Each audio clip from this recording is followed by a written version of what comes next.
നമസ്കാരം, എല്ലാവർക്കും ദിശ അക്കാഡമിയുടെ ഒരു പുതിയ ഇംഗ്ലീഷ് സെഷനിലേക്ക് സ്വാഗതം.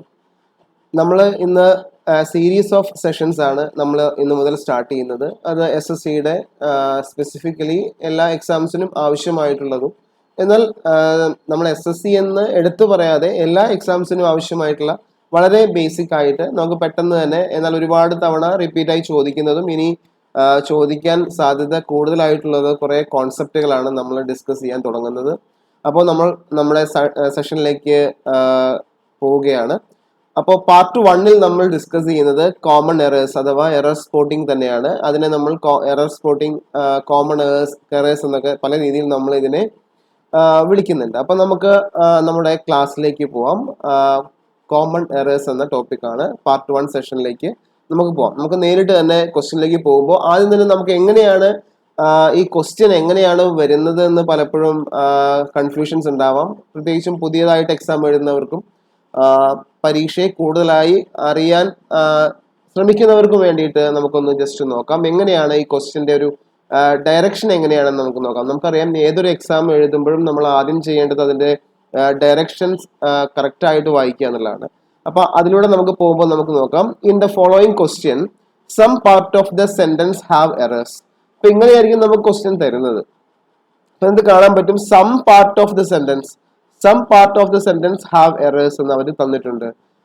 Have errors and some are correct.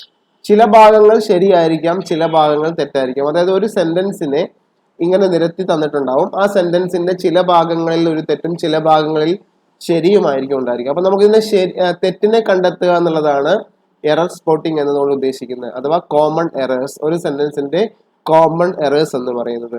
So here ബാക്കി നമുക്ക് ഇൻസ്ട്രക്ഷൻ വായിക്കുമ്പോൾ മനസ്സിലാവും. Find out which part of A sentence has an error. ഏത് ഭാഗത്താണ് തന്നിരിക്കുന്ന സെന്റൻസിൽ, ഒരു ഇംഗ്ലീഷ് സെന്റൻസിൽ തന്നിരിക്കുന്ന ഭാഗത്ത് എവിടെയാണ് തെറ്റുള്ളതെന്ന് കണ്ടെത്തണം. ഇതാണ് കോമൺ എറേഴ്സ് അഥവാ എറർ സ്പോട്ടിംഗ് എന്നതുകൊണ്ട് മനസ്സിലാക്കേണ്ടത്.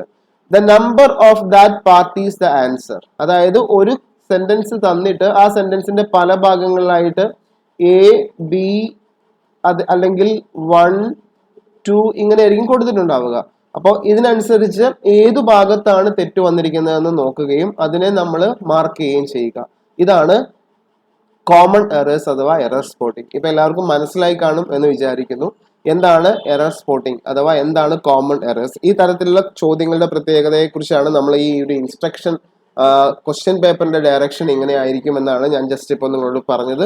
ഒരു സെന്റൻസ് തരികയും ആ സെന്റൻസിന്റെ പല ഭാഗങ്ങളിലായിട്ട് A, B, C, D അഥവാ 1, 2, 3, 4 എന്ന് കൊടുത്തിട്ടുണ്ടാവും. ആ ഓരോ ഭാഗത്തുമുള്ള തെറ്റുകളെ നമ്മൾ ഐഡന്റിഫൈ ചെയ്യുക എന്നുള്ളതാണ് ഈ തരത്തിലുള്ള ചോദ്യങ്ങളുടെ വ്യത്യാസം. ഇനി നമുക്ക് നേരെ നമ്മുടെ ടോപ്പിക്കിലേക്ക് പോവാം. Question number 1. ഒന്നാമത്തെ ക്വസ്റ്റ്യൻ നമുക്ക് സോൾവ് ചെയ്യാം. U must either be regular with your studies and study for longer period before the examination. അപ്പോൾ ആദ്യം തന്നെ മറ്റൊരു പ്രധാനപ്പെട്ട കാര്യം മനസ്സിലാക്കേണ്ടത്, പൊതുവെ സെന്റൻസ് തന്നിരിക്കുന്ന എറർ സ്പോട്ടിംഗ് ചോദ്യങ്ങളിൽ ആ സെന്റൻസിനെ ഡിവൈഡ് ചെയ്തിട്ടുണ്ടാവും എന്നുള്ളത് നമ്മൾ ആദ്യം മനസ്സിലാക്കണം. അതായത് ഒരു സെന്റൻസിനെ 1, 2 അഥവാ 3 തരത്തിലുള്ള ഡിവിഷനുകളായി ഡിവൈഡ് ചെയ്തിട്ടുണ്ടാവും. ആ ഡിവൈഡ് ചെയ്ത ഭാഗങ്ങൾ ഏതെങ്കിലും കൺജങ്ഷൻ വെച്ചുകൊണ്ടായിരിക്കും അവിടെ ജോയിൻ ചെയ്തിട്ടുണ്ടാവുക. അപ്പൊ അത് നമുക്ക് മനസ്സിലാക്കാം. അങ്ങനെയാവുമ്പോൾ നമുക്ക് പെട്ടെന്ന് തന്നെ ഈ ക്വസ്റ്റ്യനിലേക്ക് പോകാൻ പറ്റും, പെട്ടെന്ന് തന്നെ ആൻസറിലേക്ക് നമുക്ക് എത്താൻ സാധിക്കും. ഇവിടെ you must either be regular with your studies, ഈ ഭാഗത്തെ സെന്റൻസ് നമ്പർ 1 ഇതാണ്. And study for longer period before the examination, സെന്റൻസിന്റെ രണ്ടാമത്തെ ഭാഗമാണ് ഈ കൊടുത്തിരിക്കുന്നത്, ആണല്ലോ. ഇനി നമുക്ക് ഇതിന്റെ ആൻസറിലേക്ക് പോവാം. എവിടെയാണ് ഈ സെന്റൻസിൽ തെറ്റ് വന്നിരിക്കുന്നത്? ഈ സെന്റൻസിൽ തെറ്റ് വന്നിരിക്കുന്ന ഭാഗം നമുക്ക് ഈസി ആയിട്ട് ഐഡന്റിഫൈ ചെയ്യാൻ പറ്റും. വളരെ സിമ്പിൾ ആയിട്ടുള്ള ചോദ്യമാണ് ഈ ചോദിച്ചിരിക്കുന്നത്. ഒരൊറ്റ വായനയിലൂടെ നമുക്ക് അറിയാം, ഇംഗ്ലീഷിന്റെ ബേസിക് ആയിട്ടുള്ള ഒരു കാര്യം തന്നെയാണ് ഇതിനകത്ത് തെറ്റായി വന്നിരിക്കുന്നത്. നമുക്കറിയാം ഇംഗ്ലീഷിൽ നമ്മൾ ഉപയോഗിക്കുന്ന കുറെ കൺജങ്ഷൻസ് ഉണ്ട്, അല്ലെ? പ്രധാനമായിട്ട് ഒരുപാട് കൺജങ്ഷൻസ് ഉണ്ട്. ഇതൊക്കെ ഞാൻ നിങ്ങളോട് നേരത്തെ പറഞ്ഞു, സെന്റൻസുകളെ ഡിവൈഡ് ചെയ്തിരിക്കുന്നത് കൺജങ്ഷൻ വെച്ചുകൊണ്ടായിരിക്കുന്നത്. നമുക്ക് ഇംഗ്ലീഷിൽ ഉപയോഗിക്കുന്ന കോറിലേറ്റീവ് കൺജങ്ഷൻ ആണ് either or. Okay, neither nor,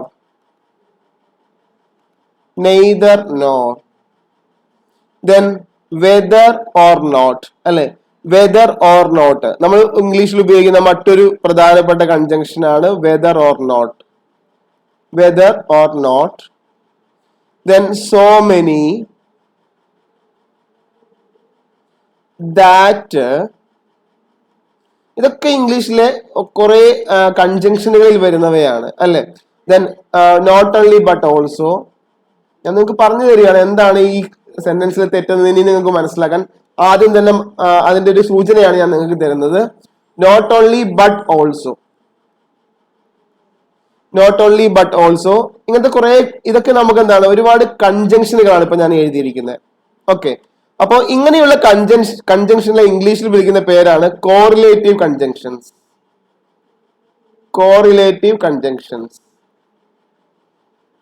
ഇംഗ്ലീഷിലെ കോറിലേറ്റീവ് കൺജങ്ഷനുകളാണ് ഞാൻ നിങ്ങൾക്ക് ഇപ്പോൾ ഇങ്ങനെ എഴുതി തന്നിരിക്കുന്നത്. ഈ എഴുതി വെച്ചിരിക്കുന്ന എല്ലാം കോറിലേറ്റീവ് കൺജങ്ഷൻസ് ആണ്. ഇനി നമുക്ക് ഈ സെന്റൻസ് ഒന്നുകൂടെ വായിക്കാം. U must either be regular with your studies. Either ഇവിടെ ഞാൻ എഴുതിയിട്ടുണ്ട്. എയ്തർ വന്നാൽ ആ സെന്റൻസിൽ പിന്നെ വരേണ്ടത് ആൻഡ് അല്ല, ഓർ ആണ് വരേണ്ടത് അല്ലെ. ഇവിടെ ആൻഡ് എന്ന് കൊടുത്തിരിക്കുന്നത് തെറ്റാണ്. ആൻഡ് അല്ല, ഓർ ആണ് വരേണ്ടത്. കാരണം എയ്തർ ഉണ്ട് സെന്റൻസിൽ. എയ്തർ വന്നാൽ അവിടെ ഓറും വരണം. കാരണം അപ്പോഴേ അത് കോറിലേറ്റീവ് കൺജങ്ഷൻ ആവുകയുള്ളൂ. എന്താണ് ഈ correlative conjunction?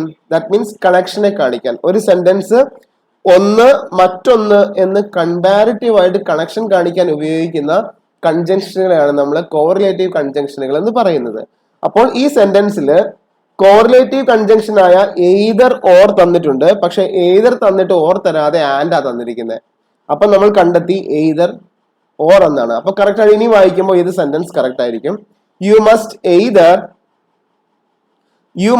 Either be regular with your studies or study for longer period before the examination. So നമുക്ക് മനസ്സിലായി ഈ സെന്റൻസിൽ ഭാഗമായി വന്നിരിക്കുന്ന ഏത് ഭാഗത്താണ് തെറ്റ് വന്നിരിക്കുന്നത്? മൂന്നാമത്തെ ഭാഗത്താണ് തെറ്റ് വന്നിരിക്കുന്നത് അല്ലെ. മൂന്നാമത്തെ സെന്റൻസിന്റെ ഭാഗത്താണ് തെറ്റ് വന്നിരിക്കുന്നത്. ഇവിടെ യു മസ്റ്റ് എയ്തർ എന്നുള്ളത് ഒന്നാമത്തെ ഭാഗമാണ്. Then B regular with your studies രണ്ടാമത്തെ ഭാഗമാണ്. And study for longer period മൂന്നാമത്തെ ഭാഗമാണ്. സോ കറക്റ്റ് ആൻസർ 3ലാണ് തെറ്റ് വന്നിരിക്കുന്നതെന്ന് നമുക്ക് മനസ്സിലായി. ഇവിടെ എന്ത് വരണം?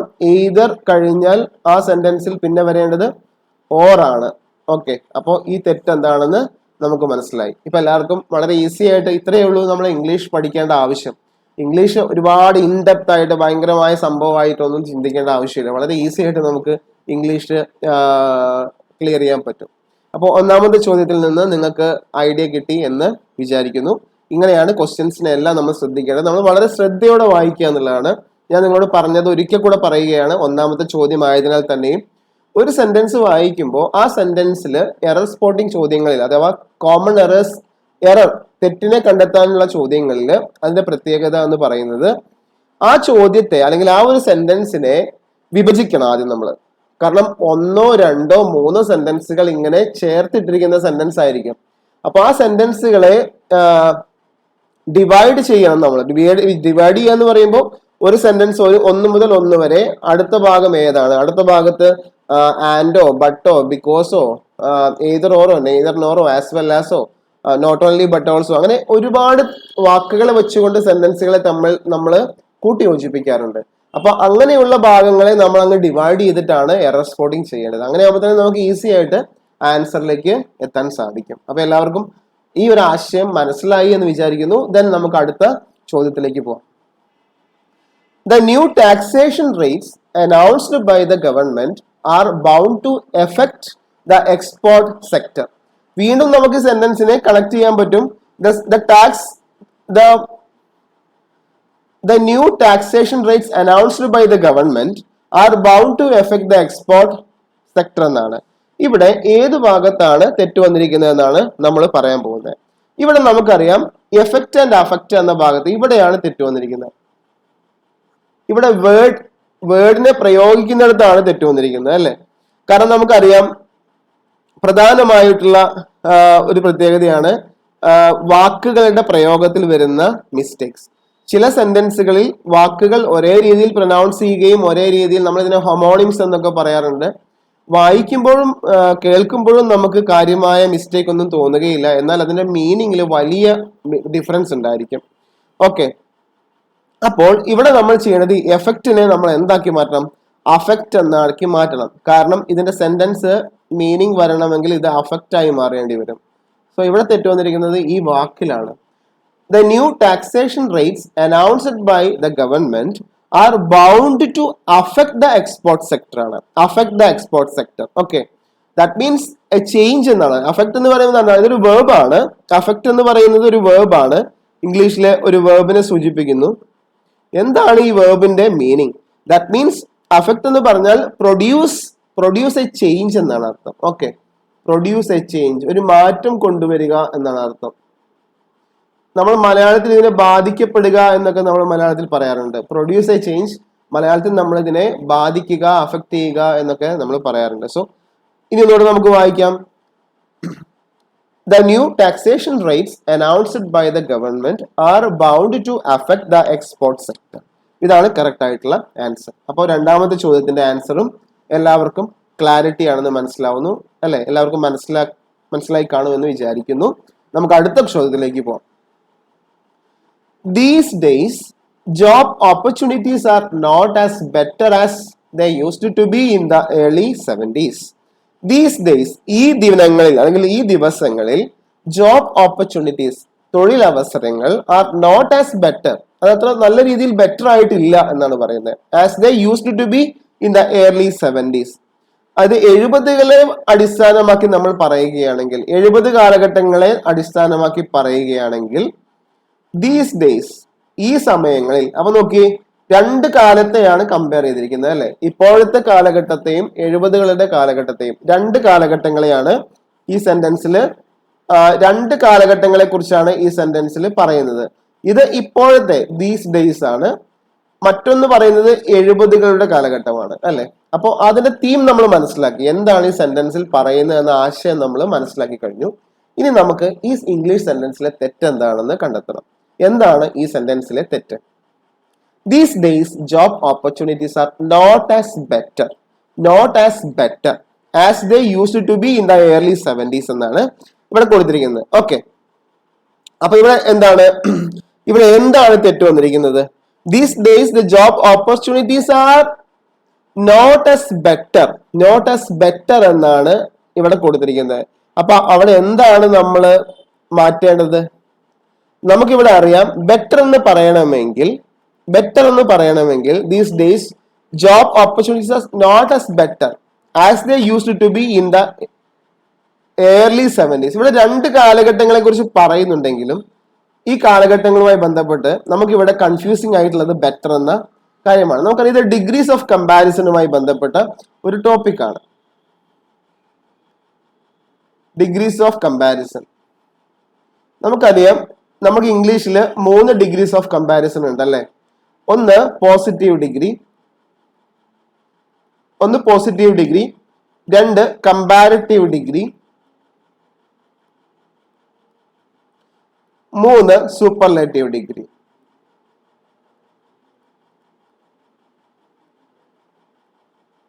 ഓക്കെ, ഇത് 3 സൂപ്പർലേറ്റീവ് ഡിഗ്രി. അപ്പൊ നോക്കി,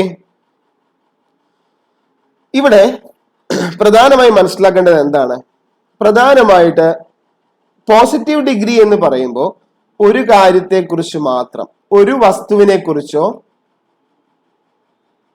അല്ലെങ്കിൽ ഒരു വ്യക്തിയെ കുറിച്ചോ നമ്മൾ ഹൈലൈറ്റ് ചെയ്ത് പറയുമ്പോഴാണ്, അല്ലെങ്കിൽ അതിന്റെ ഫീച്ചേഴ്സ് മാത്രം പറയുക, അല്ലെങ്കിൽ അതിന്റെ പ്രത്യേകത മാത്രം പറയുമ്പോഴാണ് നമ്മൾ അതിനെ പോസിറ്റീവ് ഡിഗ്രി എന്ന് പറയുന്നത്. ഇനി എന്താണ് കമ്പാരിറ്റീവ് ഡിഗ്രി? കമ്പാരിറ്റീവ് ഡിഗ്രി എന്ന് പറയുന്നത് രണ്ട് കാര്യങ്ങളെയോ, അതായത് നമ്മൾ 2 തിങ്സ്, ഒന്നെങ്കിൽ 2 വസ്തുക്കളുടെ കാര്യമായിരിക്കാം, ദെൻ 2 പേഴ്സൺസ്, 2 വ്യക്തികളുടെ കാര്യമായിരിക്കാം. അപ്പോൾ ഇങ്ങനെയുള്ള കാര്യങ്ങളെ കമ്പാരിറ്റീവായി കമ്പാരിസൺ വെച്ച് പറയുമ്പോഴാണ് നമ്മൾ അതിനെ കമ്പാരിറ്റീവ് ഡിഗ്രി എന്ന് പറയുന്നത്. ദെൻ സൂപ്പർലേറ്റീവ് ഡിഗ്രി എന്ന് പറയുമ്പോൾ ഒരു കാര്യത്തിനെ നമ്മൾ അനേകം കാര്യങ്ങളിൽ ഒന്നായി കമ്പയർ ചെയ്യുന്നതിനെയാണ് നമ്മൾ സൂപ്പർലേറ്റീവ് ഡിഗ്രി എന്ന് പറയുന്നത്. അപ്പോൾ ഇതിനകത്ത് തന്നെ നമുക്ക് മനസ്സിലാക്കാൻ സാധിക്കും, ഇവിടെ എന്താണ് പ്രധാനമായി വരേണ്ടത്, ഇതൊരു കാര്യത്തെ കുറിച്ചാണ് പറയുന്നത്, ഒരു ജോബ് ഓപ്പർച്യൂണിറ്റീസിനെ കുറിച്ച് മാത്രമാണ് ഇത് പറയുന്നത് അല്ലെ. അപ്പൊ അതുകൊണ്ട് തന്നെ ഇതൊരു കമ്പാരിസൺ അല്ല, കാരണം ജോബ് ഓപ്പർച്യൂണിറ്റീസിനെ മറ്റൊരു കാര്യമായിട്ടൊന്നും അല്ല ഇത് കമ്പയർ ചെയ്യുന്നത്. അതുകൊണ്ട് തന്നെ ഇവിടെ ബെറ്റർ എന്ന് നമുക്ക് ഉപയോഗിക്കാൻ സാധിക്കില്ല അല്ലെ. കാരണം ബെറ്റർ എന്ന് ഉപയോഗിക്കണമെങ്കിൽ അവിടെ ഒരു കമ്പാരിസൺ വരണം, ഈ ഒരു ഇതിനെ മറ്റൊന്നുമായിട്ട് കമ്പയർ ചെയ്യണം. അപ്പോൾ ഇവിടെ നമ്മൾ ഉപയോഗിക്കേണ്ടത് എന്താണ്, നമുക്കറിയാം ഏറ്റവും നല്ലത് അല്ലെങ്കിൽ ഏറ്റവും യൂസ്ഫുൾ ആയത് എന്നൊക്കെ കോണ്ടെക്സ്റ്റിലാണ് നമ്മൾ ഇത് ഉപയോഗിക്കുന്നത് അല്ലെ. അപ്പൊ നമുക്കിവിടെ അറിയാം, these days job opportunities are not as good as എന്നാ വരേണ്ടത് ഇവിടെ. ഓക്കെ, നമുക്കറിയാം good, better, one of the best എന്ന് പറയും. This is one of the best movie എന്ന് പറയുമ്പോൾ സിനിമകളിൽ ഏറ്റവും നല്ല സിനിമകളിൽ ഒരെണ്ണം എന്നല്ലേ അർത്ഥം. അപ്പൊ നോക്കി, അതൊരു ബെസ്റ്റ് എന്ന് പറയുമ്പോൾ അത് സൂപ്പർലേറ്റീവ് ആയി, ബെറ്റർ എന്ന് പറയുമ്പോൾ കമ്പാരിറ്റീവ് ആണ്, ദെൻ ഗുഡ് എന്ന് പറയുമ്പോൾ അത് പോസിറ്റീവ് ആണ്. സോ പോസിറ്റീവ് ഡിഗ്രി ആണ് നമ്മളിവിടെ ഉപയോഗിക്കേണ്ടത്. So the correct answer is option 1 നമുക്ക് പോയിന്റ് ചെയ്യാൻ സാധിക്കുക തെറ്റുള്ളത്. അപ്പൊ ഇതാണ്, these days job opportunities are not as good as they used to be in the early 70s. ഇതാണ് കറക്റ്റ് ആയിട്ടുള്ള ആൻസർ ആയിട്ട് നമുക്ക് ഉപയോഗിക്കാൻ സാധിക്കുക. സോ മൂന്നാമത്തെ ചോദ്യത്തിൽ നിന്നും നിങ്ങൾക്ക് ആ ഒരു കോൺസെപ്റ്റ് എങ്ങനെയാണ് ഈസി ആയിട്ട് മനസ്സിലാക്കാൻ സാധിച്ചതെന്ന് ഇപ്പൊ നോക്കിയ ക്വസ്റ്റ്യനിലൂടെ നമുക്കത് കിട്ടിക്കഴിഞ്ഞു. ഓൾറെഡി ഇംഗ്ലീഷിലെ ഡിഗ്രീസ് ഓഫ് കമ്പാരിസണിൽ വരുന്ന positive degree, comparative degree, superlative degree, ഇതിനെ ബേസ് ചെയ്തിട്ടുള്ള ഒരുപാട് ചോദ്യങ്ങൾ നിരന്തരമായിട്ട് എക്സാംസിന് ഇംഗ്ലീഷിൽ നിന്ന് ചോദിക്കുന്നതാണ്. അപ്പോൾ ഈ ഒരു ക്വസ്റ്റ്യൻ എന്താണ് ഉദ്ദേശിച്ചത്, എങ്ങനെയാണ് നമ്മൾ ഇതിനെ തെറ്റ് കണ്ടെത്തിയതെന്ന് നിങ്ങൾക്ക് എല്ലാവർക്കും മനസ്സിലായി കാണും. നമുക്ക് അടുത്ത ചോദ്യത്തിലേക്ക് പോവാം. When viewed with his point of view, the entire episode assumes a different color altogether.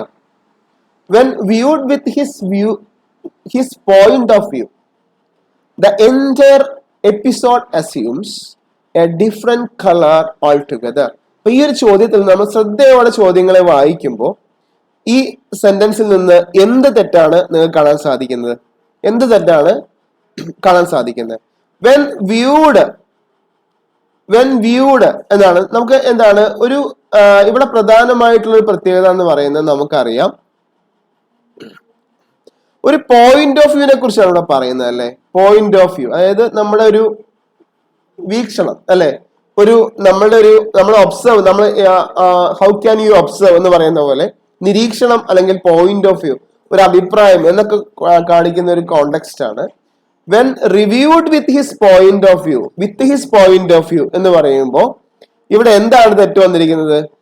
Easy ആയിട്ട് മനസ്സിലാക്കാൻ സാധിക്കുന്നില്ലേ? ബാക്കി എല്ലാ ഭാഗം ശരിയല്ലേ?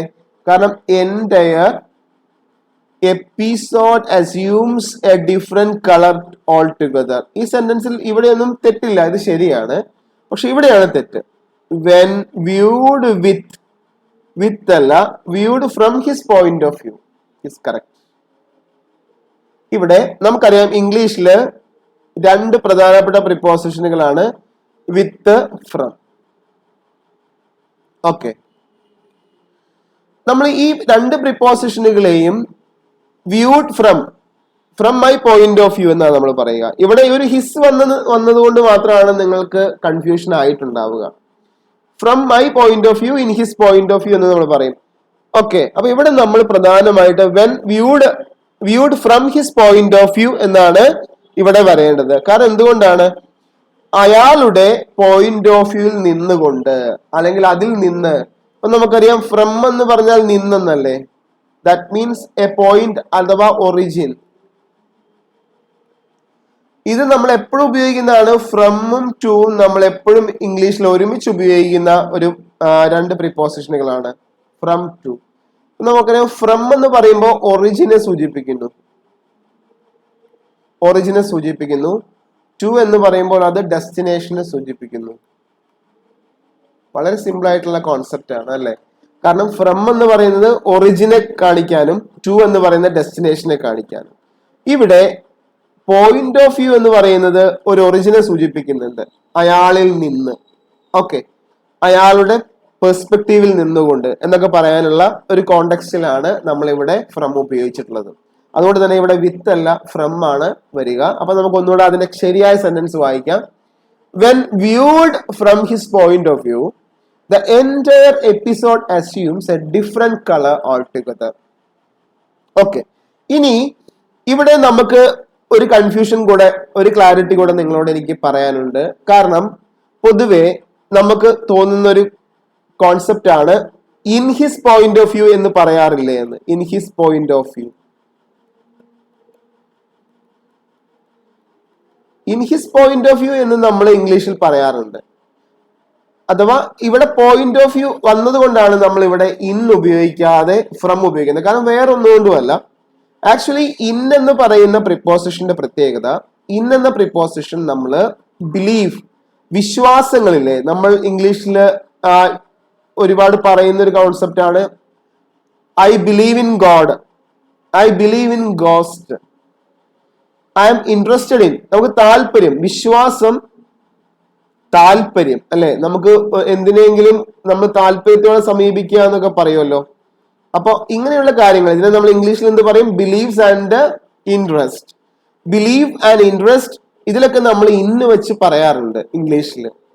പക്ഷെ ഇവിടെ നമ്മൾ അതൊരു പെർസ്പെക്റ്റീവ്, അതൊരു പോയിന്റ് ഓഫ് വ്യൂ മാത്രമാണ്. അതൊരു കോൺസ്റ്റന്റ് ആയിട്ടുള്ള ഒരു സ്റ്റേറ്റ് ഓഫ് അവസ്ഥയല്ല എന്നുള്ളത് കൊണ്ട് തന്നെ നമ്മളിവിടെ ഫ്രം ഉപയോഗിക്കും. അപ്പൊ ചിലപ്പോഴെങ്കിലും നിങ്ങൾക്ക് സംശയം തോന്നിയേക്കാം in his point of view എന്ന് വരില്ലേ എന്ന്.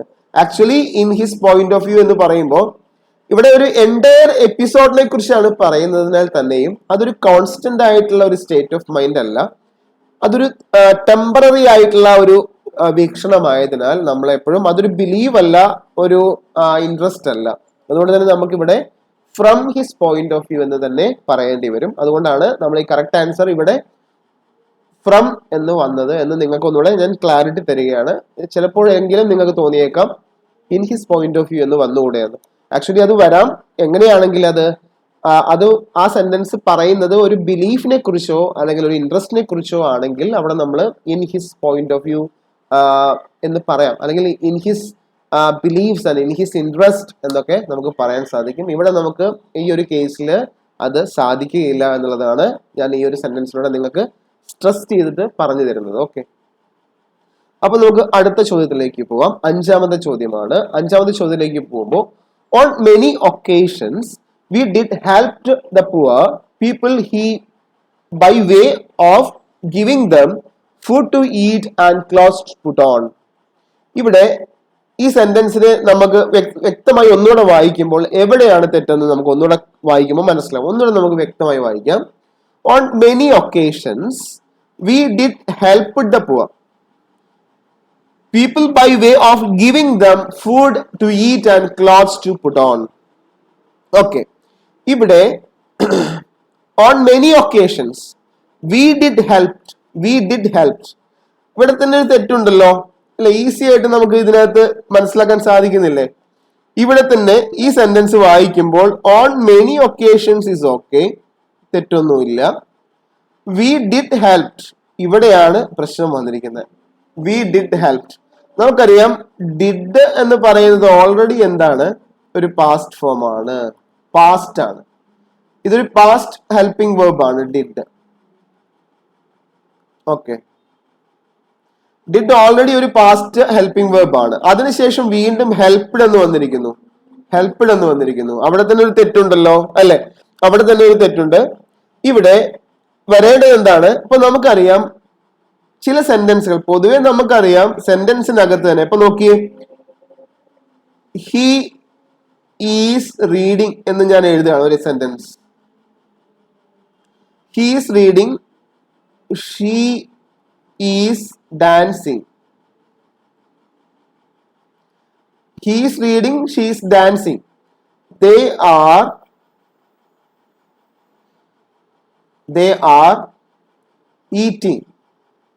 are eating. ഈ 3 സെന്റൻസുകൾ ഞാൻ എഴുതി നിങ്ങൾക്ക് ഇതിന്റെ സൊല്യൂഷനിലേക്ക് കറക്റ്റ് ആയിട്ട് അങ്ങ് പറഞ്ഞു തരാം. ഈ 3 സെന്റൻസിന്റെയും പ്രത്യേകത ഈസ്, ആർ. ഈ 3 സെന്റൻസിലും ഉള്ള ഇതിനെയാണല്ലോ നമ്മൾ ഓക്സിലറീസ് എന്ന് പറയുന്നത്. ഇംഗ്ലീഷിലെ ഓക്സിലറി വെർബുകളാണ് ഇവിടെ ഉപയോഗിച്ചിരിക്കുന്നത്. ഹി ഈസ് റീഡിങ്, അവൻ വായിച്ചുകൊണ്ടിരിക്കുന്നു. ഷീ ഈസ് ഡാൻസിങ്, അവൾ എന്ത് ചെയ്യുന്നു, നൃത്തം ചെയ്യുന്നു. ദേ ആർ ഈറ്റിംഗ്, അവർ കഴിച്ചുകൊണ്ടിരിക്കുന്നു, അല്ലെ കഴിക്കുന്നു, അല്ലെ. ഈ 3 സെന്റൻസുകളിലും നമുക്ക് ഓക്സിലറി വെർബ് ഉപയോഗിക്കാൻ പറ്റും. ഇനി ഇതേ സെന്റൻസിനെ മറ്റൊരു രീതിയിൽ ഞാൻ എഴുതി നിങ്ങൾക്ക് കാണിച്ചു തരാം. ഹി റീഡ്സ് എ നോവൽ എന്ന് ഞാൻ എഴുതുന്നു. ഹി റീഡ്സ് എ നോവൽ എന്ന് പറയുമ്പോൾ ഇതിനകത്ത് ഓക്സിലറി ഇല്ല, അല്ലെ. നമുക്ക് ഓക്സിലറി ഇല്ല മീൻസ് നമുക്ക് അതിനെ കാണാൻ പറ്റുന്നില്ല. ഇതിനകത്ത് ഓക്സിലറി കാണാൻ പറ്റുന്നില്ല. ഹി ഈസ് റീഡിങ്ങിനെ നമ്മൾ ഹി റീഡ്സ് ആക്കുമ്പോൾ ഇതിന് ഓക്സിലറി കാണാൻ സാധിക്കുന്നില്ലെങ്കിലും ഇവിടെ ഒരു ഓക്സിലറി ഉണ്ട് ശരിക്കും. ഓക്കെ, ആ ഓക്സിലറി ഏതാണ് നമുക്ക് നോക്കാം. ആ ഓക്സിലറി ആണ് ഇവിടെ കൊടുത്തിരിക്കുന്ന, നമുക്ക് കാണാൻ സാധിക്കും. He does read. He does read ആണ് ഹി റീഡ്സ് ആയിരിക്കുന്നത്, അല്ലെ. ഹി ഡസ് റീഡ് ആണ്. ഈ ഡസ് എന്ന ഓക്സിലറി ഈ വെർബിനകത്ത് ഒളിഞ്ഞിരിപ്പുണ്ട്. നമ്മൾ അതിനെ കണ്ടെടുത്തു, നമ്മൾ അതിനെ പുറത്തെടുത്തു. ഓക്കെ, ഇത് നോക്കി. ഷീ ഈസ് ഡാൻസിങ് എന്ന് പറയുമ്പോൾ ഷീ ഡാൻസസ് എന്ന് ഞാൻ എഴുതുന്നു. ഷീ ഡാൻസസ് എന്ന് എഴുതുമ്പോൾ അതിനകത്തൊരു ഓക്സിലറി ഉണ്ട്. ഷീ ഡസ് ഡാൻസ് ആണ്. ഷീ ഡസ് ഡാൻസ്, അതാണ് ഇതിന്റെ അകത്തുള്ള ഓക്സിലറി. ഓക്കെ, ഇനി ഇവിടെ വി ഡിഡ് ഹെൽപ്ഡ് എന്ന് പറയുമ്പോൾ ആക്ച്വലി ഈ ഡിഡ് എന്ന് പറയുന്നത് ഇതിനകത്ത് വരേണ്ടതാണ്, അല്ലെ. അങ്ങനെ വന്നാൽ ഇവിടെ ഡിഡ് പുറത്ത് എഴുതാൻ പാടില്ലല്ലോ. നമ്മളിപ്പോ പറഞ്ഞ കാര്യം അനുസരിച്ച് നിങ്ങൾക്ക് മനസ്സിലായല്ലോ.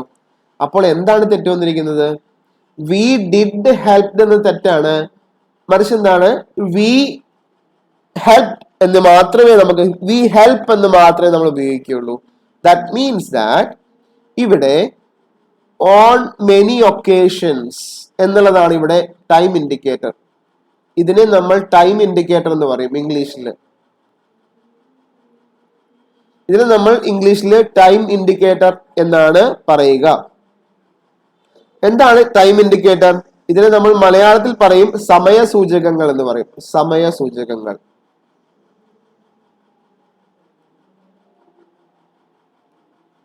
എന്താണ് സമയസൂചകങ്ങൾ? ഒരു പ്രവൃത്തി നടക്കുന്നത് അല്ലെങ്കിൽ ഒരു പ്രവൃത്തി ചെയ്യുന്നത് ഏത് സമയത്താണ് അല്ലെങ്കിൽ ഏത് കാലത്തിലാണ് എന്ന് നമുക്ക് മനസ്സിലാക്കി തരുന്ന ഇംഗ്ലീഷിന്റെ സെന്റൻസിന്റെ ഭാഗമാണ് ടൈം ഇൻഡിക്കേറ്റർ അഥവാ സമയസൂചകം. ഓൺ മെനി ഒക്കേഷൻസ്, അതായത് ഒരുപാട് സമയങ്ങളിൽ, ഒരുപാട് സാഹചര്യങ്ങളിൽ വി ഡിഡ് ഹെൽപ്പ് എന്നല്ല ഇവിടെ നമ്മൾ ഉപയോഗിക്കുന്നത്, വി ഹെൽപ്പ് എന്നാണ് പറയേണ്ടത്. We help. കാരണം എന്താണ്, ഇത് നമ്മൾ ഒരു ഹാബിറ്റ്സ് ആയി ചെയ്യുന്നതാണ്, നമ്മൾ റിപ്പീറ്റഡ് ആയി ചെയ്യുന്നുണ്ട്. നമുക്ക് പല സാഹചര്യങ്ങളിലും നമ്മൾ പലർക്കും പല സഹായങ്ങളും ചെയ്തു കൊടുക്കാറുണ്ട്. നമ്മൾ പാവപ്പെട്ടവർക്ക് ഭക്ഷണം കൊടുക്കുന്നു, വസ്ത്രം കൊടുക്കുന്നു. അത് നമ്മുടെ ഒരു പ്രത്യേക സമയം മാത്രം ചെയ്യുന്ന ഒരു കാര്യമല്ല. നമ്മളത് പല സാഹചര്യങ്ങളിലും നമ്മുടെ സമയോചിതമായി നമ്മൾ ചെയ്യുന്ന ഒരു പ്രവൃത്തിയാണ്. അതുകൊണ്ട് തന്നെ ഇവിടെ അത് തെറ്റായിട്ടാണ് തന്നിരിക്കുന്നത്. We did help. ഒന്നാമത് ഇത് രണ്ടും തെറ്റാണ്, അത് ഇങ്ങനെ രണ്ടും ഉപയോഗിക്കില്ല. ഇനി രണ്ടാമത്തെ കേസ് എന്ന് പറയുന്നത് വി ഹെൽപ്പ് എന്നാണ് വരേണ്ടത്. We help. ഇങ്ങനെ എഴുതുമ്പോൾ ഇത് സിമ്പിൾ പ്രസന്റ് ആണ്, അല്ലെ. വി ഹെൽപ്പ് എന്ന് പറയുമ്പോൾ ഇത് സിമ്പിൾ പ്രസന്റ് ടെൻസ് ആണ്. സിമ്പിൾ പ്രസന്റ് ടെൻസ് നമ്മൾ എന്തിനു ഉപയോഗിക്കും? ഹാബിറ്റ്സിനെ കാണിക്കാൻ,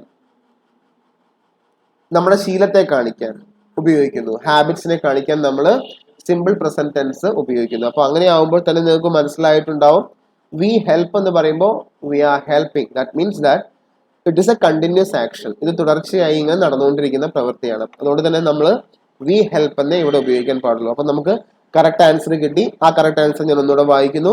on many occasions we help the poor people by way of giving them food to eat and clothes to put on. ഇതാണ് കറക്റ്റ് ആയ സെന്റൻസ്. അപ്പൊ എല്ലാവർക്കും എന്താണ് ഈ സെന്റൻസിൽ തെറ്റെന്നും ഈ തെറ്റ് എങ്ങനെ വന്നു എന്നും എന്നുള്ള കോൺസെപ്റ്റ് സ്ട്രോങ് ആയിരിക്കുമെന്ന് വിചാരിക്കുന്നു. നമുക്ക് അടുത്ത ചോദ്യത്തിലേക്ക് പോകാം. Unless it is accepted to both the parties, an arbitrator would be of no use of settle this dispute unless it is accepted to both the parties. Unless, ശ്രദ്ധിച്ച് വായിക്കുമ്പോൾ നമുക്ക് മനസ്സിലാവും, unless it is accepted to both the parties an arbitrator would be no one use settle this dispute. എന്താണ്, എവിടെയാണ് തെറ്റ് വന്നിരിക്കുന്നത്? ഇവിടെ accepted എന്ന ഭാഗത്താണ് തെറ്റ് വന്നിരിക്കുന്നത് അല്ലെ? accepted എന്ന ഭാഗത്താണ് തെറ്റ് വന്നിരിക്കുന്നത്. ഓക്കെ, ഇവിടെ അക്സെപ്റ്റബിൾ അല്ല, അൺലെസ് ഇറ്റ് ഈസ് അക്സെപ്റ്റബിൾ എന്നാണ് വരേണ്ടത്. അക്സെപ്റ്റഡ് അല്ല, അക്സെപ്റ്റബിൾ എന്നാണ് വരേണ്ടത്. സിമ്പിൾ, നമുക്ക് ഇതൊക്കെ വായിക്കുമ്പോഴേ മനസ്സിലാക്കാൻ പറ്റും. അക്സെപ്റ്റബിൾ എന്നാണ് വരുന്നത്. Unless it is acceptable to both parties. Okay, ഇവിടെ ഓൾറെഡി ഇത് പാസ്റ്റ് ടെൻസിൽ കൊടുത്തിരിക്കുകയാണ്. അക്സെപ്റ്റഡ് എന്ന് പറയുമ്പോൾ നമുക്കറിയാം ഇതൊരു പാസ്റ്റ് ടെൻസ് ആണ്.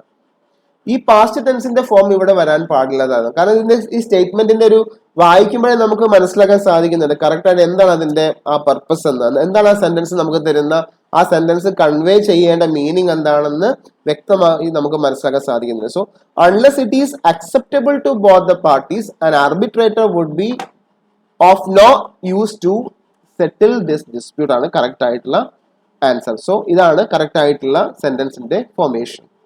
അടുത്ത ചോദ്യത്തിലേക്ക് പോവാണ്. ഏഴാമത്തെ ചോദ്യം, although the manager was keen on getting the work done through Sudhir yesterday, he tries to avoid it. Although, ഒരിക്കൽ കൊണ്ട് നമുക്ക് ശ്രദ്ധിച്ചു വായിക്കാം, അപ്പൊ പെട്ടെന്നായിട്ട് നമുക്ക് ഇതിനെ തെറ്റ് മനസ്സിലാവും. Although the manager was keen on getting the work done through Sudhir yesterday, he tries to avoid it. ഈ സെന്റൻസിൽ എവിടെയാണ്, എന്താണ് തെറ്റ് വന്നിരിക്കുന്നത്? ഇവിടെ although the manager was keen on getting the work done through Sudhir yesterday, he tries എന്നല്ല. That means ഇവിടെ ഈ വാക്കാണ് നമുക്ക് കീവേഡ്. അപ്പൊ സെന്റൻസ് നമ്മൾ വായിക്കുമ്പോൾ മനസ്സിലാക്കണം കാര്യം യെസ്റ്റർഡേ.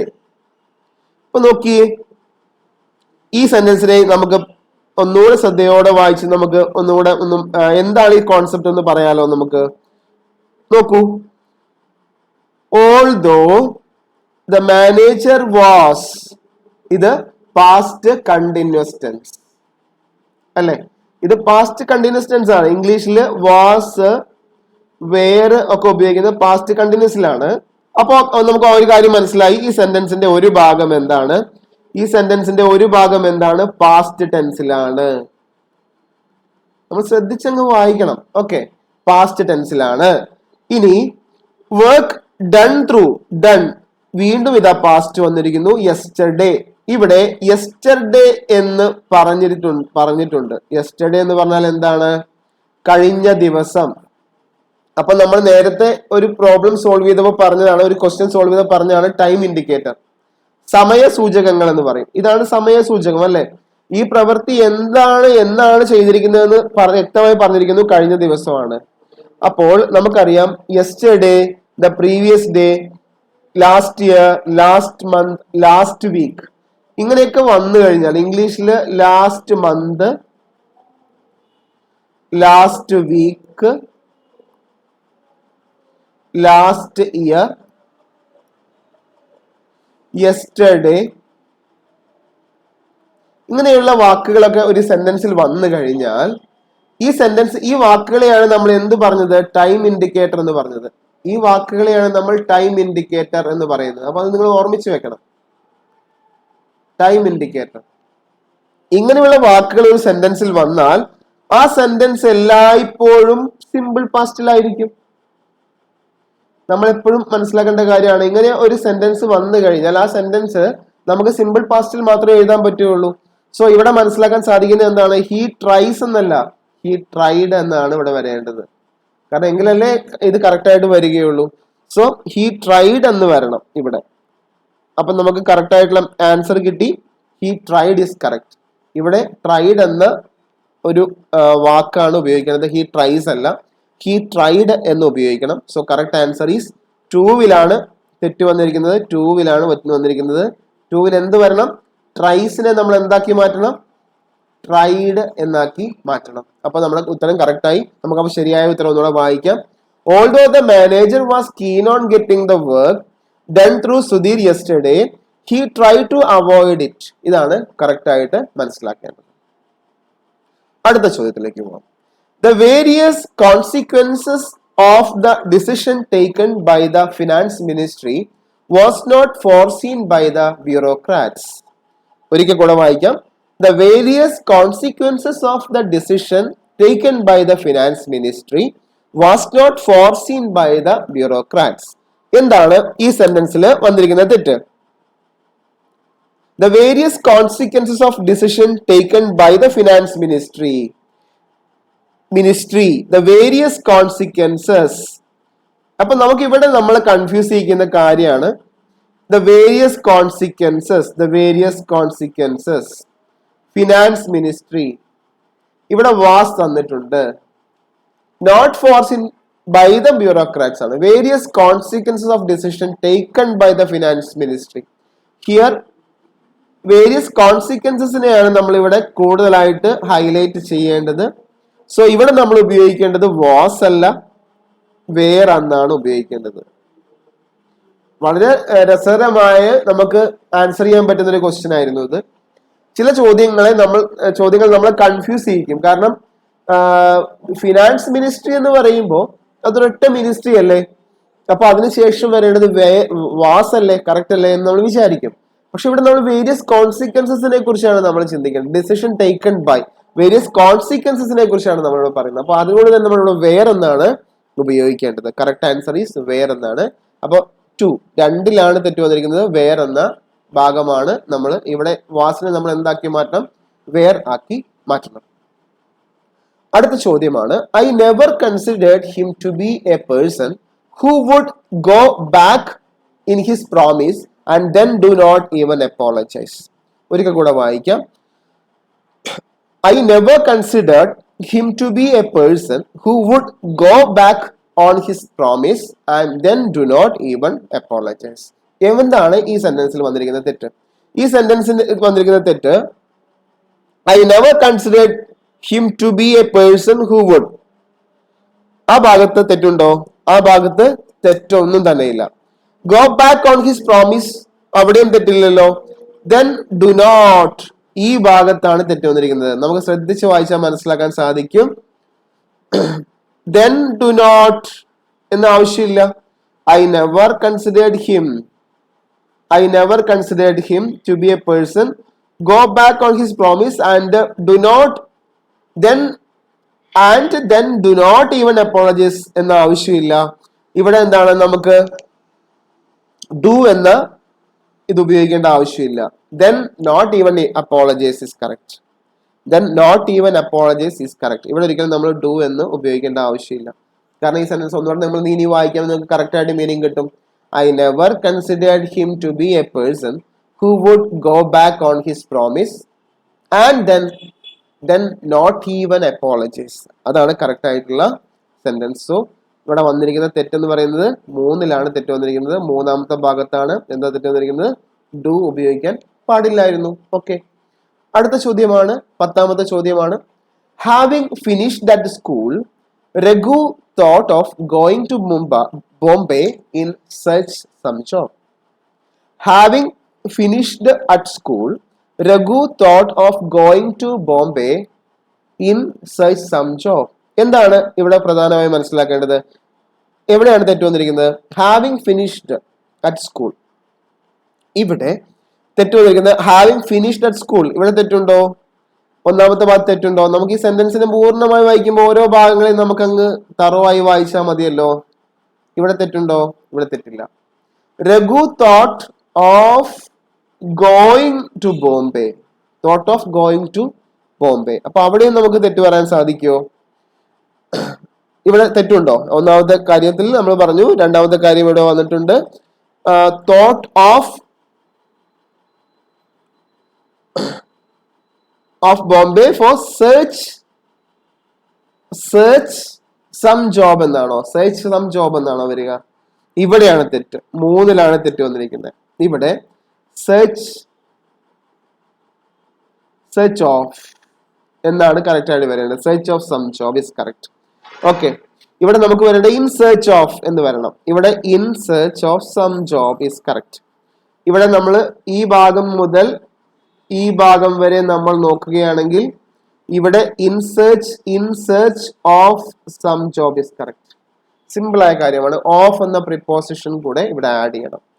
സെർച്ച് ഓഫ്, കാരണം സെർച്ച് എന്ന വാക്കിന്റെ കൂടെ നമ്മൾ എപ്പോഴും ഓഫ് എന്ന പ്രിപ്പോസിഷൻ കൂടെ ആഡ് ചെയ്തിട്ടാണ് നമ്മൾ ഇംഗ്ലീഷിൽ പറയാറുള്ളത്. അതുകൊണ്ട് തന്നെ having finished at school Raghu thought of going to Bombay in search of some job is correct. So ഇവിടെ തെറ്റ് വന്നിരിക്കുന്നത് മൂന്നാമത്തെ ഭാഗത്താണ്. തെറ്റിതാണ്. ഇൻ സെർച്ച് ഓഫ് എന്ന് വരണമായിരുന്നു. ഇൻ സെർച്ച് സം ജോബ് എന്നേ നമുക്ക് തന്നിട്ടുള്ളൂ. സോ ഇതാണ് ഈ ഭാഗത്തെ തെറ്റ്. സോ നമ്മൾ നമ്മുടെ ആദ്യത്തെ പാർട്ട് 1 സെഷനിൽ നമ്മൾ ഡിസ്കസ് ചെയ്തത് കുറച്ച് ക്വസ്റ്റ്യൻസും അതുമായി ബന്ധപ്പെട്ട ചില കോൺസെപ്റ്റുകളുമാണ്.